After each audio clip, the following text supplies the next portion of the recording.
Welcome to another video on my channel. My name is Michelleadra and I'm a crochet designer. So this time or this week, I will just talk a little bit about what I've done this year because it's been a lot of projects actually just, the first 2 months of this year. And I just feel now that I have reached basically a little bit of a turning point or a little bit of a part goal, I guess, or like whatever. I'll explain soon. I felt like it was a good opportunity to then just like look back a little quickly and see what have I, managed to do the during January and February this year. I'm not going to do this every month or every second month or any like that's not the plan. But now, because I just finished the last project that I have a collaboration with, so I thought let's go back and see a bit what I've done. And so I will explain a little bit and fill you in on each project. So first I want to say that I have been collaborating with a Swedish company, a yarn company. And so some of these things that I'm showing you, the crochet projects, they are for their members only. It's a very exclusive pattern for them, but I still want to show them because I've been spending a lot of time and done a lot of work on these patterns, and maybe it will be inspiring for you to do something similar, even though yeah, I'm not going to provide the pattern for those specific ones, right? So the first one that I want to show you, and I'm going to probably sit a little bit more here, right? Okay, so the first one that I want to talk a little bit about is the small baskets that I did. I did somewhat this like size. I've just shoved some yarns like that. um, this was like the first pattern for the company that I've been working with. It looks like this. It's just a tiny, small. I'm gonna make sure that it's not turning off. Just a small basket, and with some very easy, simple tapestry crocheting on it. I made two different lids, one with bunny ears and one with a little wooden pearl. So that was a fun little project. However, I did overcomplicate it with for myself because I was like trying to figure out a new technique on how to do invisible increasing, or not increasing, the invisible changing of rows, which I have a video on. But they wanted it to be a bit more simple, and it didn't matter if it showed just a little bit where the exactly row changes had been. So I overcomplicated it and had to do a few updates on that pattern actually. However, the reason why you want to sort of finish and start a row very like definite. Do you even say that in English? I mean, you absolute. um, is because when you're making tapestry crocheting, it's very important that the stitches is like, where the stitches end up, so that the pattern or the thing that you're creating is looking the way it should. So if you would work just in the rounds, obviously there will be a movement of stitches. So that's why I think that it's important to finish and know exactly where you start your rows. But that was a fun project, and it will probably be part of their spring collection or some spring patterns. The second one that I pattern that I'm gonna see. Oh no, I'm gonna see here. Yeah, the second one that I did was actually my, I think, soothing sheeps that I have also done this year. I have a full length tutorial on how to make those. The thought of those was that they were supposed to be, those little cute sheeps that you can just hold in your hand and basically be soothing. It's like almost when you use the cotton yarn, it's like obviously a little bit more texture to it and softness to it, which is a nice filling toy, if you will. So if you have big emotions, feeling, extremely angry or sad or whatever, those soothing sheeps are supposed to be a little bit of a soothing, almost like a stress ball, if have the same sort of function. You can also make them into key change if you want to. They also, if you use a different yarn, for example, chenille yarn, you might get them into more of a bigger size, a handful size. These are now like my fist, almost smaller than my fist. The ones that are made with cotton, but I love that pattern. That was such a little fun pattern to make, and something that I had been thinking about for a while, but just not done anything about until like I felt inspired and just squeeze that little thing in.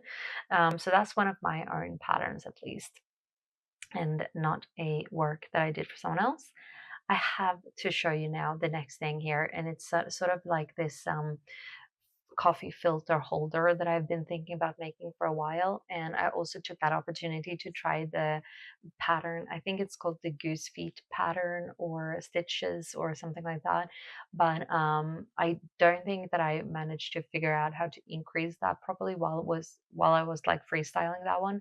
I have a basically filmed the whole process, but I'm not feeling that, comfortable showing it, or I feel comfortable, but I'm not that proud of that one. It felt like a very like choppy work, which the idea by itself I like. I think it's a very good one of those scrap yarn projects, but I think I just was a bit too lazy to plan that properly, so it ended up being a bit uneven for my taste. I'm a bit of a perfectionist, so I would probably try to redo that coffee filter somehow, holder thing, and make it a bit more proper. But I don't know.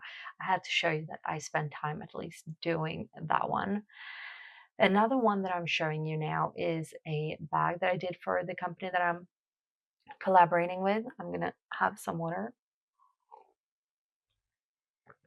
And as you can see, it's like that goose feet stitches that I used when crocheting, and it gave it like a bit more firmer walls to that bag, which I actually really enjoyed. I want more patterns like more stitches like that. I'm looking for some really cute and cool looking ones. So if you have any, please leave a comment.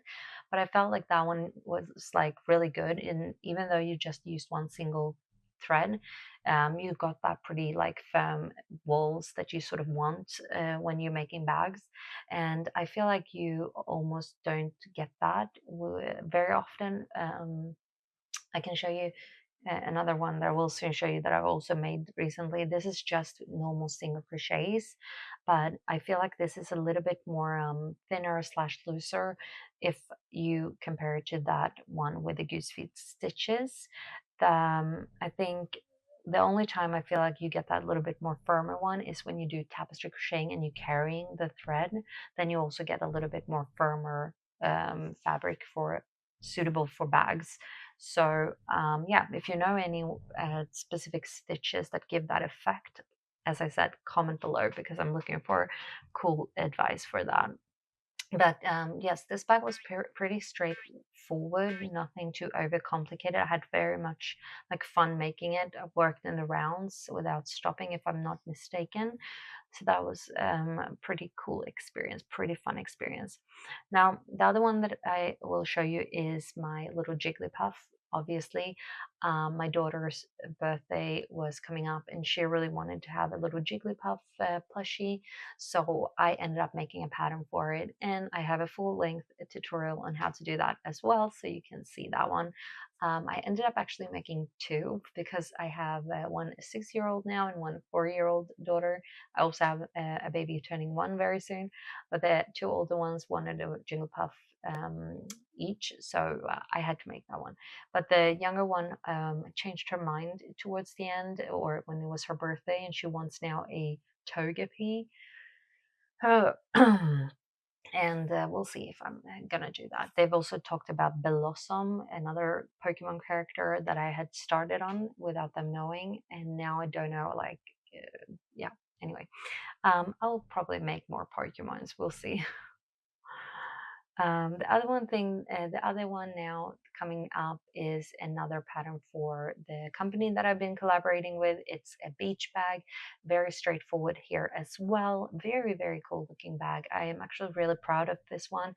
That was also just tapestry crocheting, simple, not over like, not doing pattern on the whole bag, but just a little bit on the top. And I really enjoyed making this one. It goes a little bit like, it increases a little bit, which gives room for a towel and etc.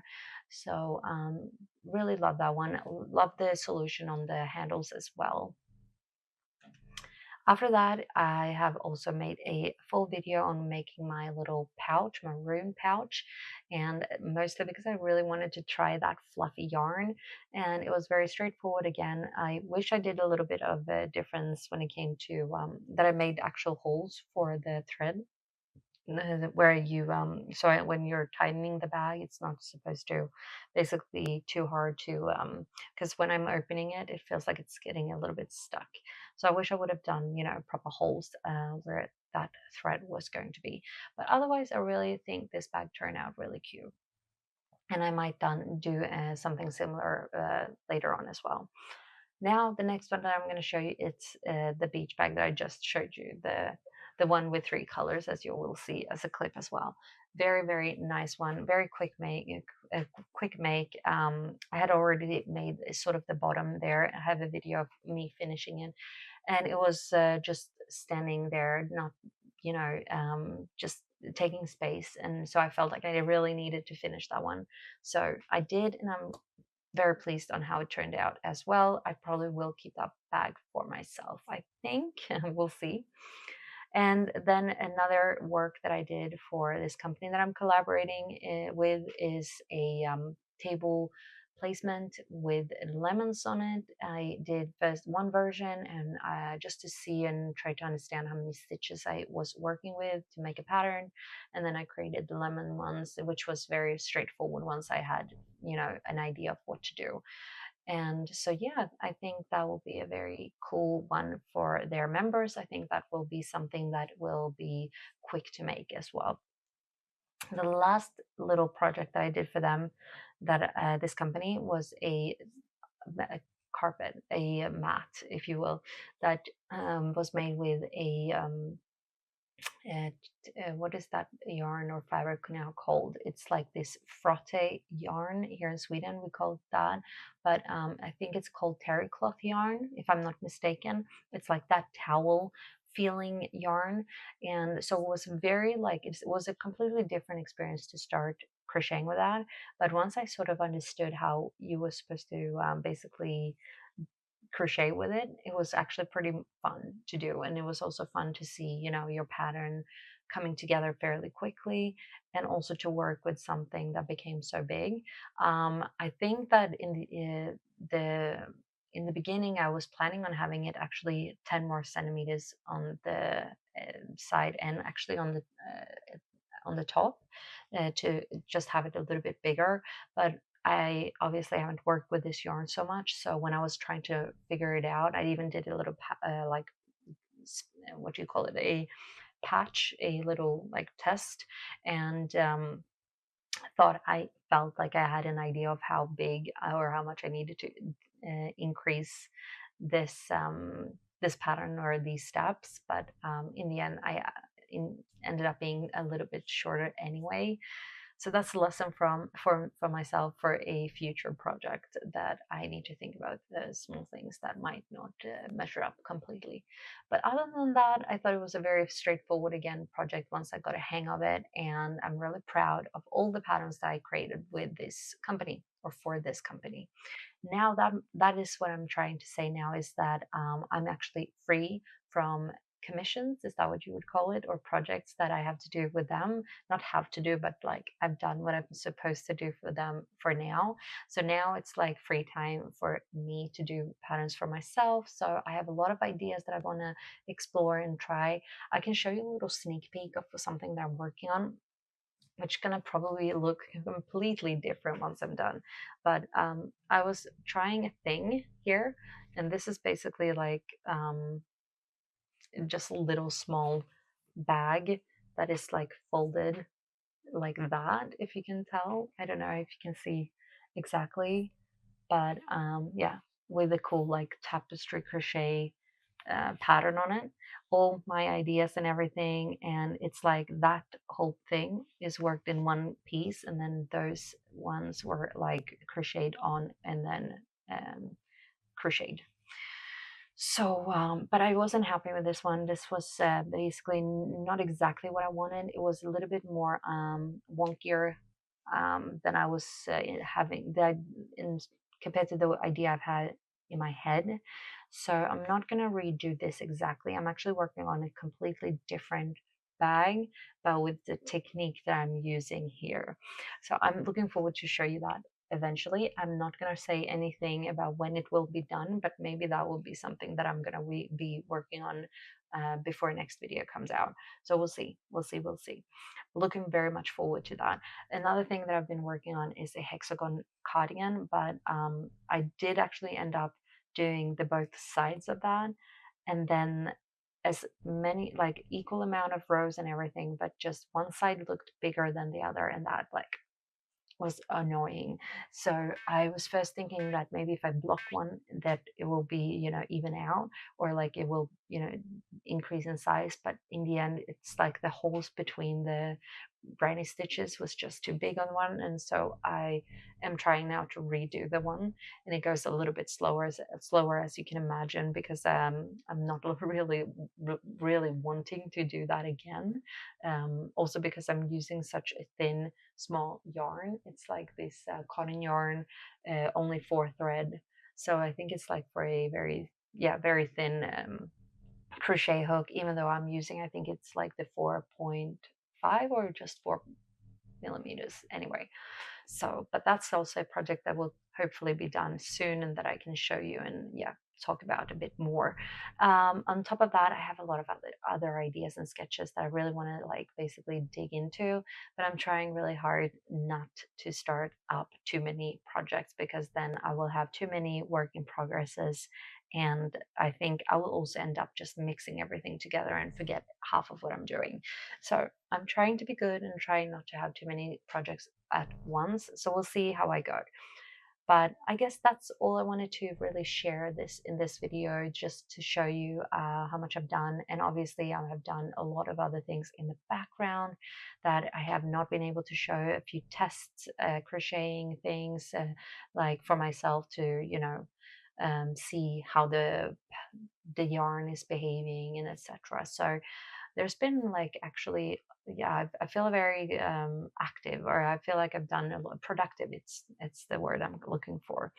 So I feel like I've been very productive. Now we'll see if I will slow down just a little bit, just to, you know, not feel so overwhelmed, because I still want to enjoy the process of a project. So we'll see. But that's all I have for you guys this time around. I hope you enjoyed seeing some of the things that I created so far, and maybe you got inspired of some of them, and maybe you will create something similar. If so, let me know. Otherwise, don't forget to comment, like, subscribe, all of those things, and I'll see you in the next video. Thank you for sticking around. Bye. Thank you for watching this video. Don't forget to subscribe, like, and leave a comment.